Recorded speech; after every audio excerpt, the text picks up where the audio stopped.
വയനാട് മുണ്ടക്കൈ ഉരുൾപൊട്ടൽ ദുരന്ത ബാധിതരെ സഹായിക്കാൻ ഓടിയ വാഹനങ്ങൾക്ക് AI ക്യാമറയുടെ 8ന്റെ പണി. മേപ്പാടി പഞ്ചായത്തിന് വേണ്ടി ഓടിയ ജീപ്പ് ഡ്രൈവർ ആബിദിന് 6000 രൂപയുടെ പിഴ നോട്ടീസാണ് ലഭിച്ചത്. മോട്ടോർ വാഹന വകുപ്പ് കനിയണം എന്നേ ഇവർക്ക് പറയാനുള്ളൂ. കഴിഞ്ഞ കുറച്ച് ദിവസങ്ങളായി ദുരന്തബാധിതരെ സഹായിക്കാനും പുനരധിവാസം ഉറപ്പാക്കാനും തലങ്ങും വിലങ്ങും ഓടുന്ന വാഹനങ്ങൾക്ക് കണക്കില്ല. വിവിധ വകുപ്പുകൾക്കു വേണ്ടി ഏറ്റെടുത്ത ജീപ്പുകൾ ഉൾപ്പെടെയുള്ള വാഹനങ്ങളും ഓടുന്നുണ്ട്. വാടക വീട് ലഭിച്ചവർക്ക് ക്യാമ്പിലുള്ള സാധനങ്ങളെല്ലാം കെട്ടിവെച്ച് അവിടേക്ക് പോകാനുള്ള സൗകര്യവും ഈ വണ്ടികളാണ്.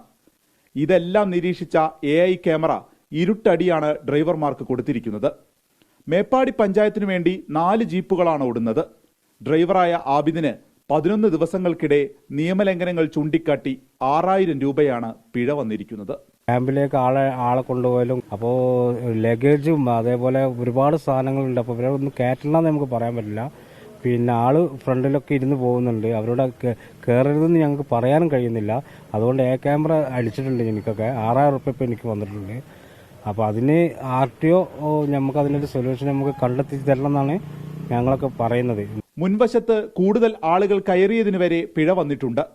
മോട്ടോർ വാഹന വകുപ്പ് പിഴ ഒഴിവാക്കി തരണമെന്നാണ് ഇവർ ആവശ്യപ്പെടുന്നത്. 900 കണ്ടി വിനോദ കേന്ദ്രത്തിൽ ജീപ്പ് ഓടിച്ചിരുന്നവരാണ് കൂടുതൽ പേരും.